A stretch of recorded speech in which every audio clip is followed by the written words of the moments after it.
يا هلا يا هلا يا هلا يا هلا يا هلا يا هلا يا هلا يا هلا يا هلا يا هلا يا هلا حن قلبي على جمعة الخير هلا حن قلبي على جمعة الخير هلا يا هلا ويا هلا ويا هلا ويا هلا يا هلا ويا هلا ويا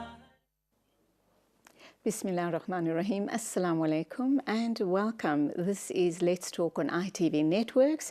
It's a Wednesday morning, so that means you and I are together for the next hour and a half. And do remember, our lines will be open throughout the show. We do hope you'll be keeping us company this morning. We're looking at the issue around homeschooling and tuition.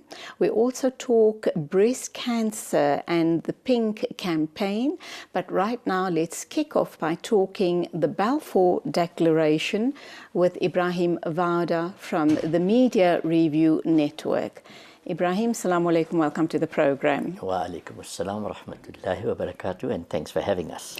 Lovely to have you here. We are going to be discussing something rather important because 100 years on, it is still having a huge negative impact on the Middle East and particularly in Palestine. But before we get to the Balfour Declaration, who is Media Review Network? I know you're an advocacy group. What exactly is your role in South Africa as far as the Muslim community and I guess other communities are concerned? Yeah, I think that's an important question regarding the history of the Media Review Network. Let me say at the outset that about 25 years ago, four very brave men, and I think I should mention their names. Please. Iqbal Jasad, Firoz Osman, Dr. Firoz Osman. Dr. Firoz Osman, Dr. Anwar Suleiman, and Abdul Suleiman. They saw a niche in the media environment in this country. And the niche that they saw, they highlighted, was that the true narrative of the Muslim world was not being portrayed by mainstream media in this country. So they took it upon themselves to establish this organization. And if you see and if you read the name, Media Review, and that's exactly what we have been doing for the last 25 years, reviewing the media and also trying to give the correct perception of things like terrorism, concepts like Islamophobia, how the mainstream media portrays Muslims. And we needed to correct these perceptions, and that is how Media Review Network was established. Just very quickly, in terms of terrorism and Islamophobia, what stance has MRN taken on that, and how should we as Muslims respond to those labels? Also an important question. I would have touched on it a little later, but now that you've asked me the question, let's first touch on Islamophobia. It means people are afraid of Islam. Now, this is very closely linked to coloniality. You see, the colonial white man supremacist mentality always needed an existential threat. So Nazism was one, communism was another, and these are all man-made. Iswat Khafar was another. Exactly, in this country. Yes. So when they ran out of ideas, then they started challenging Islam, and Islam being the devilish, violent religion. So this is what the media was trying to portray, the mainstream media. And Media Review Network then challenged these concepts. And we tried to put across the Muslim narrative, the Islamic narrative. We got to a point and we said, wait a minute, why should we be arguing the concepts of Islam using Western narrative? We shouldn't be doing that.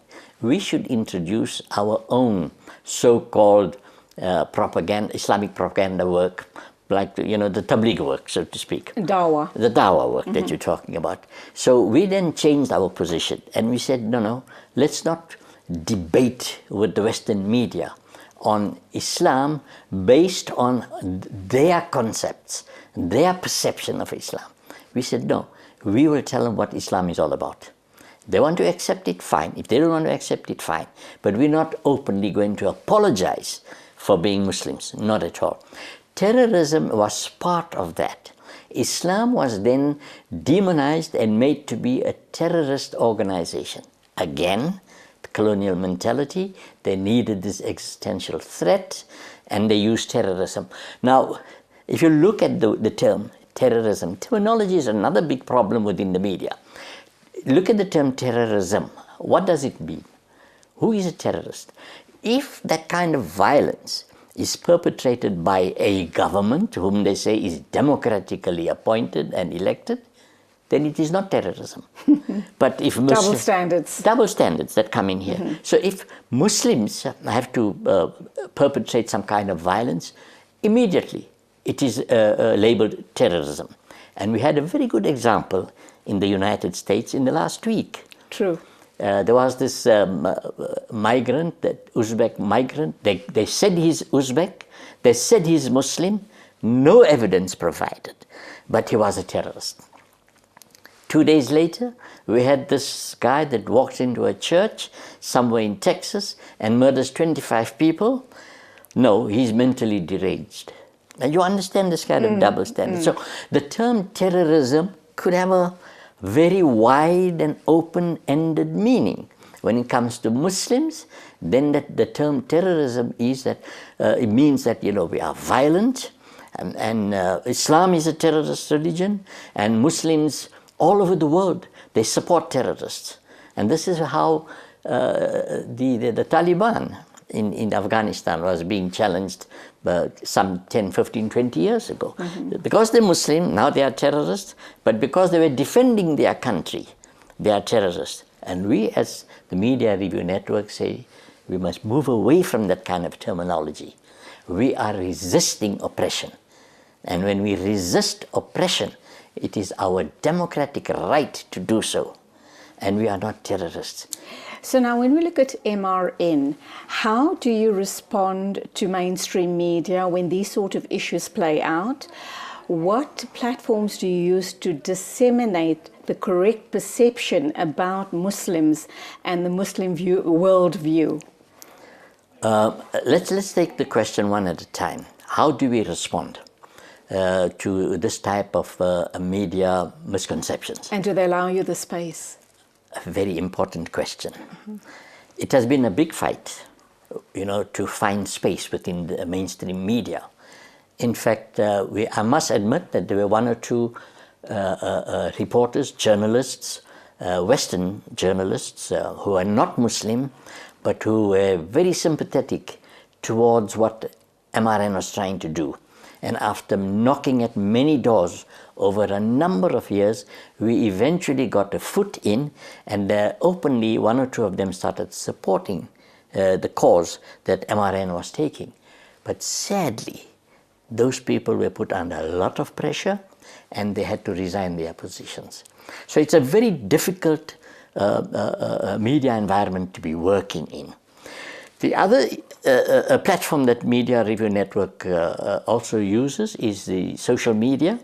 And here we've got a couple sitting in Indonesia, Ziad and Surya. Surya is the author of the book that you asked me earlier. Yes. And they 24/7 on social media portraying the Media Review Network viewpoint on many of the issues. So if we issue any press statements or any articles that are published in the newspapers, Media Review Network articles, then they will take it and start posting either on Facebook or on Twitter. So yes, so we do use social media. We try to use mainstream media, and wherever we get an opportunity, we will portray our viewpoint. And as I said, it's a very difficult environment to be working in, especially mainstream media. Why is Brother Ibrahim Vada sitting here with me in discussion on ITV so passionate about Media Review Network? My passion stems from the fact that politics has always, besides being an educator, I was always very keen in terms of the politics of the world. And when I retired, And the opportunity was then presented to me by members of Media Review Network's executive. And they said, here's an opportunity for you, to get involved. And I said, why not? What am I going to do in my retirement? There's something that I'm passionate about. So I took on the challenge, and that is why I'm so passionate about MRN, because the MRN, their views, they tally with my views. You know, they say we're singing from the same hymn book or the same page in the hymn book, and that is why my love for Media Review Network was established, and it continues to be so. But will you agree with me, just before we go for our ad break, that even though you have this presence, you've had this presence for the past 25 years, but there are still pockets of our community in South Africa and beyond, the Muslim community, who are not even aware of the work you're doing? There is a history behind this whole thing. One of the important contributing factors to your question, and trying to answer your question, is that first of all, we were always seen as the radicals within the solidarity movement in this country. We were always seen as radicals because we challenged Zionism openly and without fear or favor. And I think many people were, because our Muslim communities are in business, and they do a lot of business with the Jewish community, and we don't have a problem with that. But people saw that as probably a threat to their business ties within the Jewish community. So people, though they knew of Media Review Network, they sort of shied away, if I could use the term, to be seen openly, in cahoots with MRN. So that to me was probably one of the major obstacles which MRN had to overcome when it came to the Muslim community. But Alhamdulillah, I think in the recent past, people are slowly beginning to understand where MRN stood and why we had that position. And they are beginning to accept us. And you guys are playing a very, very key role in the development of the Muslim narrative, not only in South Africa, but throughout the world.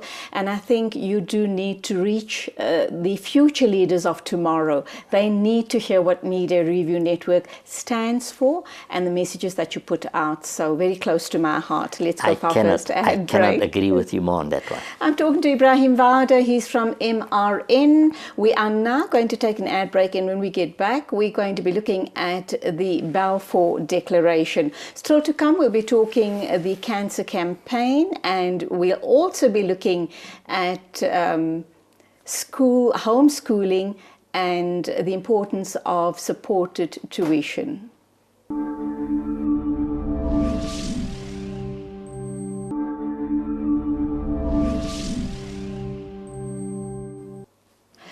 100 years ago, by a stroke of a pen, lives were changed. Hundreds of thousands of people were displaced in a land called Palestine.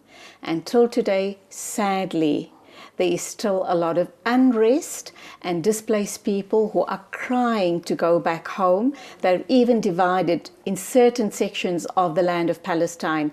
People are divided by a wall. Entire families have been split apart, and they can't even visit family members without special permits and special permissions. That is how dire the situation is in the 21st century, in this day and age, where there is a wall that divides family members from their loved ones. Ibrahim Vada from the Media Review Network is in studio to talk to us about that very ominous little paper called the Balfour Declaration. Ominous indeed. Julie, let me just say, I have got a slightly different take on this Balfour Declaration. I want to go back probably 200 or 300 years before the actual Balfour Declaration. I want to bring in this whole concept of coloniality and see how this Balfour document and other documents at that time fit into this whole concept of coloniality. Now, colonialism and coloniality stood for one thing and one thing only, and that is white men's supremacist mentality must be maintained and retained at all times and at all cost. And this guy, Balfour, said it, even Churchill said it, in no uncertain terms, that the white man must always be seen as the boss. They also viewed black people as being intellectually inferior to white people. And they put it even more blatantly. They say non-whites are half human beings. So now to say that we are intellectually less capable is putting it mildly. They say we are half human beings. But having said all that, let's get back to this question of coloniality. Colonialism and coloniality has got a number of appendages attached to it. This is my take on it. Some of these appendages, if I can name them, capitalism is one, socialism is another. Communism is also part of coloniality. Nazism. If you let me just continue, Sure. I will explain that a little to you. And added to that is Zionism. Now, your question is, why is communism part of this coloniality? The whole thing is, communism is a farce. It was never successful at all. Since 1917, the Bolshevik Revolution, right until 1990 when it collapsed, I think, was it in 1990, there was still this divide between the haves and the have-nots within Russia, within the Soviet Union. So it was the same animal given a different name. So capitalism is the same thing. You've got the haves and the have-nots. Socialism is the same thing, haves and the have-nots. In this country, we've got the South African Communist Party. Quite honestly speaking, the day they become the ruling power, if that ever happens, we're going to have the same problem. But and the divide is growing bigger. Absolutely, absolutely. The name means nothing. So, coming now back to this Balfour Declaration, it was all part of this colonialism, a colonial construct, if I can use it. Similarly, the United Nations is a construct of colonialism. The League of Nations, the World Bank, IMF, you name it, the entire media industry, the entire military industrial complex, all part of coloniality, all subjected or all focused on one thing, and that is white man supremacy. Now, coming to the Balfour Declaration, the idea of Zionism and establishing a Zionist state within the heart of a Muslim Middle East politics, this whole concept was mooted not after the Balfour Declaration. It was 100 years earlier, before that, when the British, and because remember at that time, British was the colonial power all over the world, they promised the Zionists of the world that we will establish a land for the Zionists, for the Jewish people in Palestine. So the Balfour Declaration is nothing new, and that is why I'm saying my take is slightly different. At the time, 1917, when the Balfour Declaration, when this guy, James Balfour, promised the Jewish people part of Palestine. In cahoots with Rothschild. We're coming to that. Yes, you're correct. In cahoots with all the Zionists of the world. Balfour said at that time that, no, together with the Balfour Declaration, there were two other documents. One was the Sykes-Picot document, and the other one was the Campton document, which was sent to the head of the Zionist Federation in Europe, a guy called Nahum Sokolov, I think was his name. So the whole plan of establishing Zionist Israel, this illegal entity in Palestine, was not something that Balfour sucked out of his thumb, overnight. What is, as you speak, that it started way before then.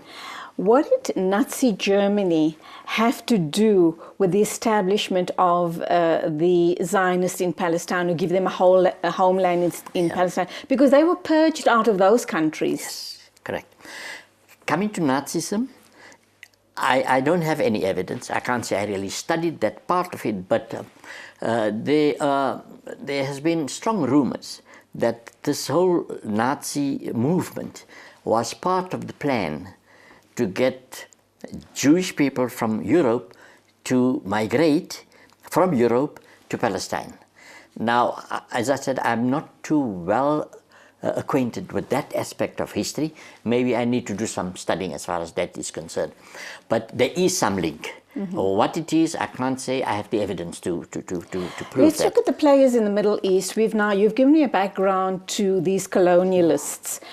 The role of the people in the Middle East, were they absolutely powerless? Could they not come together and try and fend off this whole colonial rule and the fact that they're now going to be carving up the Middle East in so many different sections and create fiefdoms, as you've actually referred to it off air? Yes. You see, if you talk about the Arab people, they did not like the fact that the Turks ruled over them, the Ottoman Empire. So the first opportunity they got to break away from the Ottoman Empire, they grasped it. They grabbed that opportunity. But how and how it happened?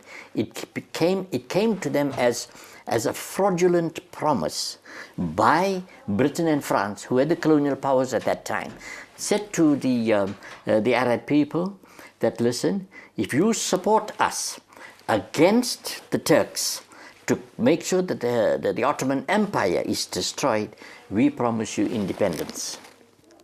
So and that's how Saudi Arabia came into being as well. Subsequently, yes. Subsequent to that, they did not get their independence. The Arab, that area was referred to as the Hijaz at the time. They did not get their, so that was the first deceit perpetrated by the British at that time.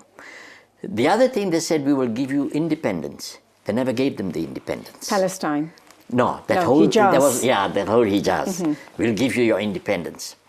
At the collapse of the Ottoman Empire, Sykes was a British, part of the British Foreign Office. Pico was a Frenchman. Behind closed doors, they decided amongst themselves, the two of them, that we are now going to, once the Ottoman Empire collapses, we will take that Hijaz area and we're going to carve it up. We're going to carve it up in such a way that we are going to have puppet governments in place there, so that we, from London and Paris, will be able to control and govern them. Divide and rule. That divide and rule policy.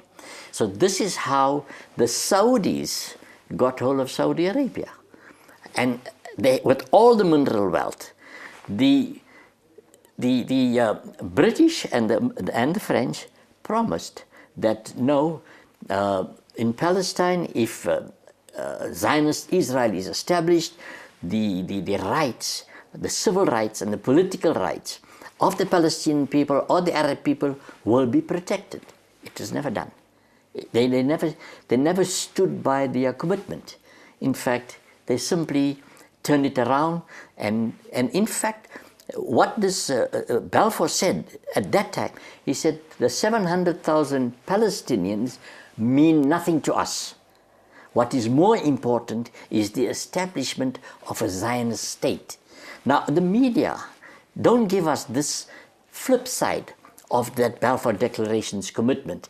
They only talk about the Balfour Declaration that then promised, at the end of the mandate, they said, we promised to establish a Zionist Israel, and then in 1948, Israel was born. When you hear about the Zionist narrative today, they will talk about 52 members of the United Nations that allowed the partition and the division of Palestine into Israel and so on and so forth. But what they don't tell you is that Britain had no business to give the land of somebody else's land to a group of people. They were not even a nation. The Zionists were not even a nation. And Britain refuses to apologize to this day and stage. 100%. Theresa May was hosting Netanyahu 100%. on the anniversary of the Balfour Declaration, which I thought was a slap in the face of the Palestinian people. We've almost come to the end of the program, believe it or not. Let's look at the issue around the, obviously, unrest in Palestine and the issue around the wall and the two-state solution. Do you believe that that would be the solution for them? The two-state solution is an absolute fraudulent promise to anybody in the world. And if anybody says that the only solution, and I know within the South African political environment, there is this whole idea of a two-state solution, let me say openly and without any fear or favor from anybody, that it is an absolute lie. It will never happen. Why not? If there were a if there were two states divided up into two states, would that not be workable for both parties? Okay, my question to you is, first of all, where will the boundaries of these two states be? Israel presently, today, has no boundaries. So where are you going to stop, and where are you going to start with Israel, and where are you going to stop Israel? So there's no boundaries. Secondly, these settler communities that they have established, they have carved up that entire Palestine into little pieces of Bantustans, if you want to call them. Now, how are you going to control each one of those little Bantustans? The other thing is that so-called Palestine state, and I'm telling you this categorically, will have no police force. It will have no airspace of its own. It will have no military of its own. Nothing. It will be a useless state. You paint a very bleak picture. My final question to you is, what do you believe as MRN or Ibrahim Vauda is the solution to the Palestinian issue? Surely you can't expel all those hundreds of thousands of Jewish people that have settled there already. What would be the ideal solution for both parties to live in peace? First of all, we have no problem with the Jewish people. The problem that we have is with Zionism. That's the first thing we must understand, because Zionism is racist, purely, nothing else. The only solution is a unitary state wherein everybody that lives in Palestine will be regarded as a free-thinking, free human being to be able to exercise their political, civil, religious rights. And everybody that lives in there will be considered a citizen of that country. You are not first class, second class, or third class, purely a citizen, a unitary state, one state. Nobody's going to say to the settlers that have come from Europe, listen, you go back to Europe. No. You stay there, provided you are prepared to accept every other human being, whether it be Muslim, Christian, Jew, whatever, that we are all part and parcel of this land.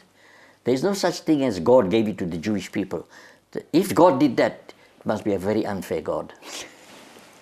And that's where we leave it. Ibrahim Vauda from MRN giving us an overview of the Balfour Declaration. It surely makes me look at things pretty differently. It just shows the starkness and the darkness of the apartheid system that is being practiced in Palestine. We thought apartheid was bad in South Africa. From what he tells me and what he's just shared on air right now, seems like we were on a picnic here in South Africa. Well, that's it then for the Balfour Declaration. Still to come, we're going to be talking the Pink Campaign, cancer awareness, and we're also going to be looking at homeschooling and tuition, the importance of having a strong tuition structure in the lives of your children. Do remember, lines are open and we're waiting to hear from you. Julie, can I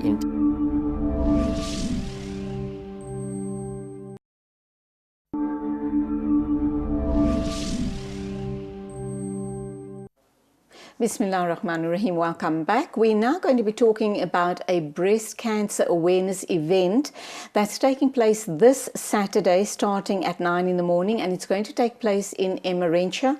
We have the lovely Aisha Raja in studio with us to talk about it. But before we get there, Ibrahim Vauda forgot to mention, we're covering so much, he forgot to mention that there is a 5-kilometer walk in support of Palestine, and this will happen on the 25th of November at 5 o'clock in the evening, and it will be at Marks Park in Emmarentia. The actual event starts at 2 o'clock and it's a family fun day. So please diarise that. It's Saturday the 25th of November. The actual 5-kilometer walk starts at 5 o'clock. And now over to the lovely Aisha Raja talking about the event that they are promoting. Assalamu alaikum. Wa alaikum assalam, Auntie Julie. Thank you for having me. Lovely to have you here, and lovely to have met you. I know the family, yes. So quite coincidental. Yes, absolutely. My regards to your mom and the rest of the family. Aisha, let's look at your interest. You're here to promote an event this coming Saturday. It's the breast cancer event. Now, before we get to the nitty-gritty of the actual event, tell us what is it that you do and why you're involved with breast cancer awareness. So, Auntie Julie, I'm actually a beauty therapist, a somatologist, and I own a day spa called Urban Bliss Wellness Spa in Emmarentia. And we're all about wellness. So we do everything, and I've been in the industry for over 20 years now. And everything at our spa is around bespoke treatment. So we don't only treat you from a beauty point of view, we treat you inside and out. So we have a whole wellness massage category. If you're highly stressed, we can actually massage you with jellified seawater. Oh, wow. So you feel like you've dipped in the ocean. And what it does, it actually infuses all 104 trace elements back into the body. So it remineralizes your system and feeds you with the minerals that you actually need to get homeostasis back in your body. We also have an energy-based massage where we work on energy lines on the body to give you back your energy. And then we have a very unique treatment, a bubbling mud wrap on your spinal column. And what this does, it's clinically proven to actually reduce your stress levels. It warms up, it bubbles, it has a snap, crackle, pop effect on your back. It feels like reflexology happening on your spine. It relaxes all your muscles, but the main thing it does, it actually reduces your stress levels. The other thing that we also do in terms of wellness is that we offer Pilates and yoga on our pool deck. So we marry beauty with wellness. Is it a women's only spa venue, or is anybody and everybody welcome? It's primarily women only, but if you come with your partner, we do have a couples room and an exclusive section for you. But yes, we do big groups, we do ladies groups, we've done groups up to 40. So it's quite nice because we find that women come and they take an hour out and all they do is just unwind. Take an hour out of their busy schedules but feel very rejuvenated thereafter. Absolutely. How long have you been running for in Emmarentia? So in Emmarentia, our birthday, inshallah, will be in January, we'll be 3 years old. Alhamdulillah, and may you grow from strength to strength. Jazakallah. Now, let's look at this breast cancer event. We know we've just come out of October. There was a lot of hype around the awareness of breast cancer, and that's the reason why I'm wearing a pink scarf today. Yes, thank you. In honouring. Absolutely. In support of breast cancer patients throughout the world. May Allah subhanahu wa ta'ala give them complete shifa, inshallah. Ameen. Your interest in cancers, not only breast, but in general? Yes. So, the thing is, I lost my dad to cancer. So as a family, you actually go through a journey, and it's not just the patient that's affected. The entire family gets affected, and you don't realize what the burden it is on that family when you are going through it. And the other thing is, at the age of 36, I had a scare. I went in for a mammogram. The story started with a client of mine lying in my chair. I still had a spa in Hyde Park. And she was telling me how she accompanied a friend of hers to go for a mammogram because it's not something we talk about, it's not something we do, and she just thought she'll keep her friend company. And they found a lump, and she had to have radiation. And while she was at me, I said, you know what, I have a strange feeling. I'm not 100% comfortable. And she says, you know what, I want you to book your appointment today. And she said, I'm not leaving your spa till you do. And I did book my appointment, and I went in to the mammogram center, and they said, oh, but you're 36, what are you doing here? Has your doctor referred you? And I said, no. They said, who referred you? Like, why are you here? And I said, I'm not comfortable and I'd like to have the screening. And they said, okay, no problem. And Auntie Julie, it was the longest 45 minutes of my life. I hadn't told my mom or my husband I'd gone because my dad had just recently passed. And I was taken in 3 times for the mammogram. I was taken in for a sonar by the doctor, back for a mammogram, and they were unsure about the little lump that they had seen. And shukr alhamdulillah, it was benign and there was nothing to worry about. And I just thought, it is so difficult for women to walk through that to get that sort of news. And very especially if you have a family history of cancer. Absolutely. Because you've always got that little voice of doubt whispering in your ear. Absolutely, it's always at the back of your mind. Like, could it be, couldn't it be, the chances are higher, that sort of thing. And it was quite difficult and challenging. And the other thing is that I've been so blessed, alhamdulillah, that when you are in a service business, like a hairdresser and me, a beauty therapist, you actually walk a journey, or you are witness through people's lives. True. So I've witnessed many women come through my spa. I've seen them diagnosed with various cancers, breast obviously being the predominant one. And then I've seen some of them obviously, unfortunately, pass away. And then others come through it, positive, healthy. And so you actually see it, and it touches your life. And one of the reasons why we actually I started this is I feel that as a community, as a South African community, especially a Muslim community, we don't talk about breast health. It's not something a mom tells a daughter, have you gone for your mammogram? Have you had a check? Do you know how to examine yourself? It's not conversations we have. Just remind us, you said that the doctor or the center you went to go and have a mammogram asked you why you were there, because you're only 36 years old. Yes. I was of the opinion that girls, once they start menstruating, that you start with your mammos as early as possible. Well, actually, am I on the wrong track here? Well, actually, in this country, they advise it from the age of 40. Oh, okay. Yes. So that's the age you should start going for a regular mammo and a pap, I should imagine. Yes, but I think that it only is in cases if there's no history. I do feel if there's a history, you should start earlier. I also feel that you should know how to examine yourself, and this is why this is one of the reasons we're having this event, is because the Pink Drive is coming in with their pink bus. Yes. So we're very, very blessed to have them, alhamdulillah. And they will actually not only do a first examination for every woman who attends for free, but also they will teach you how to do it on yourself. Mm-hmm. So you're more aware of it. What have you learned from walking the road with your father through his cancer? Well, I have learned that family is so important. And I've also learned that you have faith in Allah, and you also try everything possible. You know, you try to give that person the food that they would eat. You try alternative therapy with chemo. You try reflexology. You try supplements. And you actually try anything possible to keep that person comfortable. But at the end of the day, your faith has to be very strong.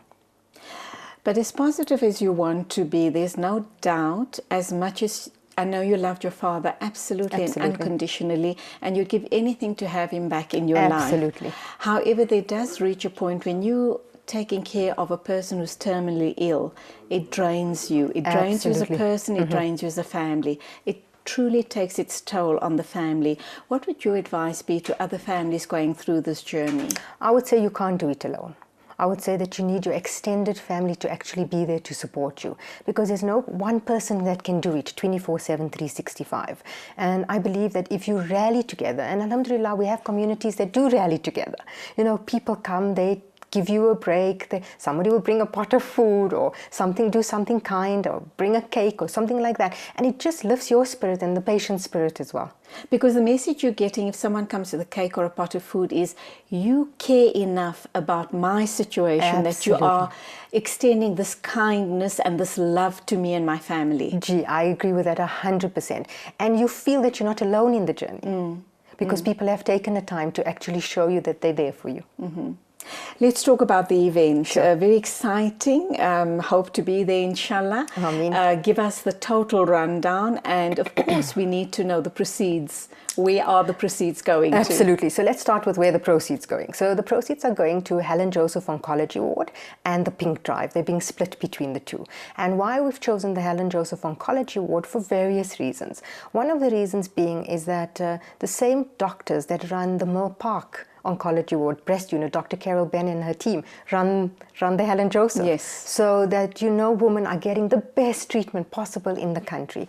And then by, you know, the way Allah puts things out is quite miraculous. One of my staff members landed up in that ward. She went in for some surgery at Helen Joseph, and there wasn't any beds. And when I went to go and visit her, she was in the breast ward. Oh. And so when I looked around in this breast ward, I couldn't believe what they put in for women. It is a completely different environment to the rest of that hospital. They have pink curtains, they have a library, they have paintings on the wall. They try to make women going through the worst nightmare of their life feel a little more comfortable. And when I went in there, I thought, Alhamdulillah, then my funds are going to somewhere where I know they really give back. All right, let's take an ad break. When we come back, we're going to ask about your partnerships. Who are the people partnering with you? How much do you hope to raise?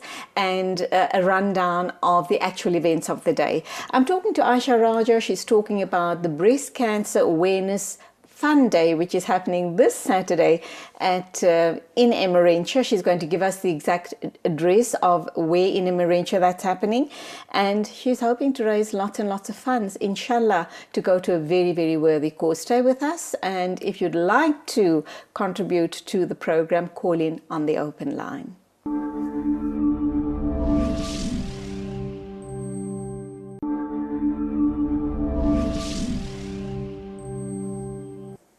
And we still have 5 more minutes left with the lovely, the gorgeous and bubbly Aisha Raja talking to us about the breast cancer event that's happening this Saturday afternoon in Emmarentia. So where exactly in Emmarentia is this taking place? So Auntie Julie, it's taking place at my spa. We call it Urban Bliss Wellness Spa, and it's on 85 Berry Herzog Avenue.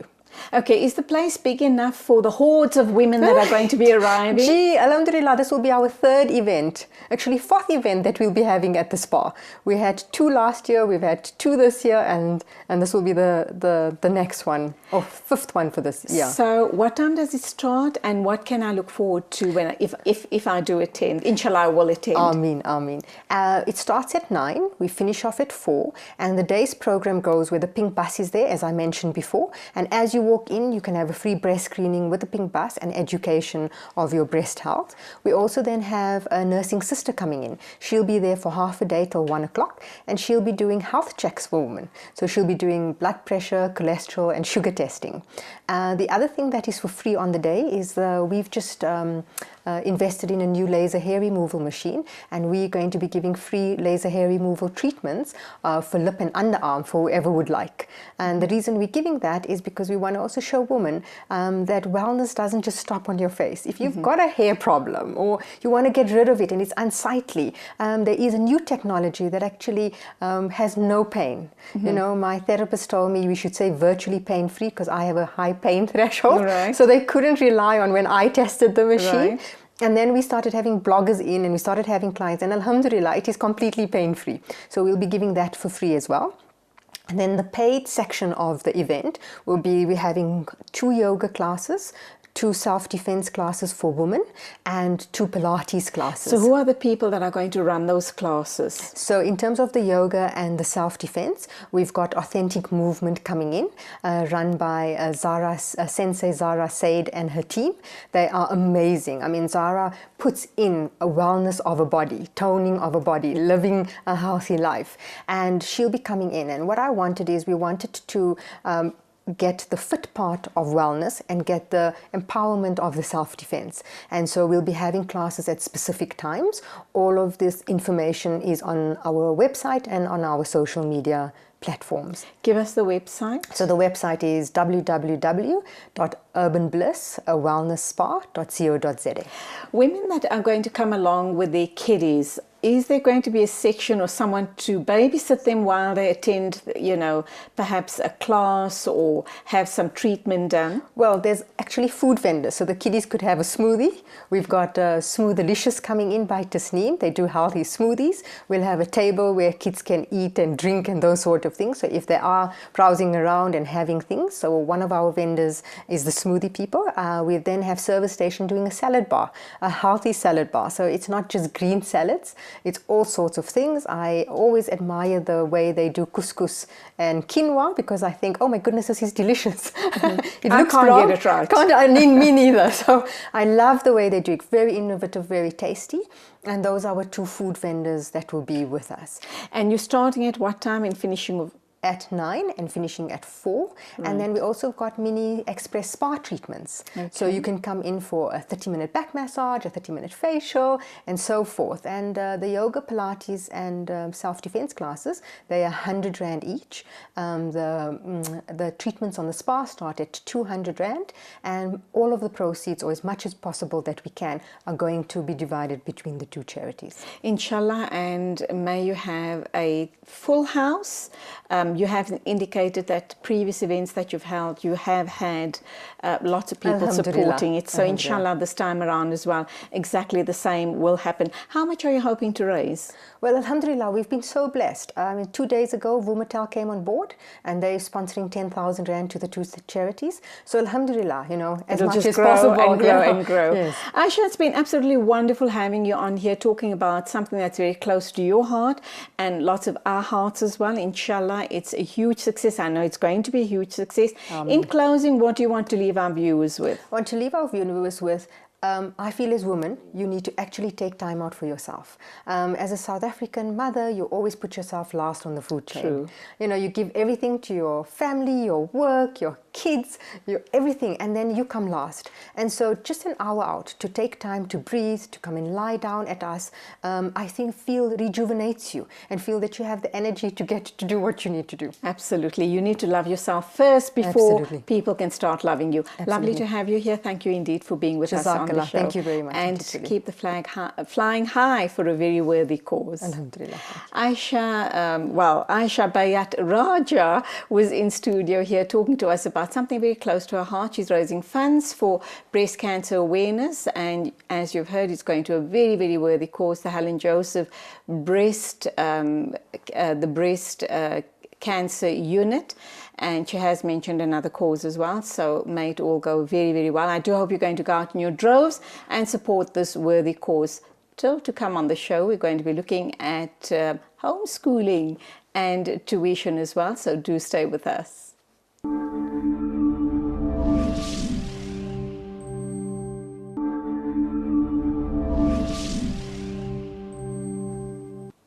And we're into the final interview for the morning, and we're going to be talking about a company called the Collective Genius Centre. Must say it's the first time I've heard about them, but just reading up on them blew me away. Now, on today's show, we're going to be talking to Cheyenne Puntis, and we're going to be focusing on issues around homeschooling and the importance of tuition. If it's done correctly and in the right environment, I think it can take your kids definitely to the next level. Cheyenne, morning, welcome to the program. Thank you for having me. Lovely to have you here, and I must say that I can't believe that someone as young as you is the MD of the homeschooling and extra tuition. Is that what you're actually heading up? Yes, that is the Collective Genius Centre, specifically the homeschooling which we do in the morning and the after-school tuition which we do for the NSC students that write. We support them throughout their academic year as well. Okay, we're going to come back to that in a minute or two, but tell us about the Collective Genius Centre. What are you all about? How long are you in operation? And what niche market are you serving the community? Okay, so the centre we started in 2016, and it basically is a centre for academic excellence. It's a support centre and provides structure for students who don't necessarily fit into the mainstream, be it whether they're EEL students. I've had a lot of EEL students who just can't fit into the everyday lifestyle that is expected from them at a mainstream school, as well as students who are doing Islamic studies, which takes up a lot of their time, and they feel that they need to be committed to that as well as their schooling. So we help them in being flexible and also providing them with fantastic tuition and a very good curriculum, because we provide the Cambridge International curriculum, allowing them to write the Cambridge exams all the way until AS level, or our what we would call matric, and they get an internationally recognized qualification that takes them less time than it would to go through the NSC curriculum with the day-to-days that school forces the students to abide by. So when you say less time, what sort of time frame are we looking at? So if you are doing a Cambridge curriculum, you would be looking at a maximum of 5 years to do a 6-year qualification. Okay. So we do checkpoint 1 and 2, which is grades 7, 8, and 9. In 2 years, and then we do an IGCSE, which is grade 10 and 11, and that takes you 18 months. Weaker students can take 2 years to do it, and we're very flexible that way, but the AS level has a 18-month cap on it. You can do it in 18 months or a year, and that takes you a maximum of 5 years to do a 4-year period of work. And because we are a homeschool centre, we provide very intense tuition on a one-on-one basis. So it's not a matter of a teacher addressing a whole classroom full of 30 students, all at different levels, all having different education styles. We provide the type of style that the individual needs for that specific subject as well. So approximately how many kids do you have per class? Most of our classes that we run are one-on-one or maximum of 2 or 3. Oh, wow. And the curriculum that we provide really allows us to be flexible in the way that we approach material. So when we feel that a student might be a very analytical student, very good at maths, good working with numbers, but weaker when it comes to languages, we can approach their languages in a way that is more technical for that specific student and really play to their strengths and weaknesses, which is fantastic for an individual So obviously lesson. this would be the perfect environment for children that suffers from ADD or ADHD, Yes. and also children who have a learning disability. Learning difficulties, even children that are very ill. I've had a student working with a fantastic student this year who is diabetic type 1, and she's had a terrible time dealing with the nuances of school and missing so much school because of it. And we find that doing one-on-one lessons with her, no one's going ahead of her, or she's not missing work when she's very ill or in hospital. So when she comes back, she can feel supported and she can feel confident in that there's no one going ahead of her. We are with her 100% step by step in everything that she's doing day to day. And you see the same with ADHD kids. Maybe they can't sit in a classroom with 30 kids for 45 minutes and do, the maths lesson that they need to do, and they find it so difficult to do that because you feel like, as a teacher, you feel like so frustrated with this child, like why they're not listening to me, why is it not going into their head, what must I say to the student to make them understand what I'm trying to teach them? Meanwhile, it's not their fault. They might be distracted by all sorts of things going on in the class. So taking that maths lesson that should be 45 minutes with all the distractions and condensing it into a 20-minute, really good, intense lesson that they really get a lot of information from is where we thrive. Let's look at the issue around social interaction. Because you're working one-on-one with very specific children with specific needs, what happens? How do you fulfill that part of their lives? Because that's an important part of your school years or your growing years. Absolutely. So when I say we do one-on-one lessons, that doesn't mean that our students are isolated. They're not socially isolated at all, because everybody there has this experience. So you have your lesson and you have your math lesson, and then you go and you sit in a room full of people might be doing different subjects and, doing different, we use online platforms for them to control, their assessment tasks, but they're all sitting together and working towards the same goal. So be it one student is ADHD or has a learning difficulty, another student is epileptic and likes to work in the mornings as well. They all work together and support each other in that way as well. So we see a lot of social interaction. Some of our students have become fast friends and now spend time with each other on the weekends and introduce each other to their social circles. So there's no social isolation. It's not the case of maybe you're sitting at home studying. So because we have the centre, there is that social interaction. There is that ability to communicate with your peers and even have group lessons sometimes. Okay, let's go Yes. for our first first outbreak. I'm talking to Cheyenne, and she is from the homeschooling environment. She's also going to talk about the importance of tuition. If you have any questions or comments, call us on the open line. They are based in not central Johannesburg, but I think somewhere in the Randburg area. She'll give us all of those details in a little while, so do stay with us.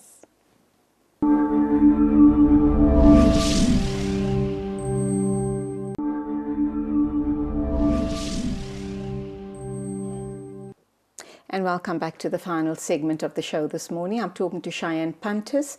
She is a teacher, or rather the MD of obviously homeschooling and extra tuition. She'll give us the name of the organization once again. And we're going to ask her how come a girl as young as she is, I think she's about in her mid-20s, how come she landed up being an MD of a company like this? To you, Cheyenne, how come? I mean, you're very young to be an MD of an organization like this. I am so lucky to have found my passion in life so early. I started out working for a wonderful man, Abdullah Barachia, and he's on the Board of Education Africa, and I was doing executive work for him. At the same time, I had been running maths workshops for matric, because when I finished matric, I thought that there was just such a need for so many matriculants to have that kind of support, especially going into the final exams. And as I say, with the big classes, etc., you find that kids really fall through the cracks. So already then I was thinking about tuition. And I was running these mastery of maths workshops where I'd take a group of matrics and do 5-hour workshops with them and get them through the syllabus in that amount of time. And I was thinking of sort of just branching off and doing these workshops because I found such a passion for teaching at that stage in my life.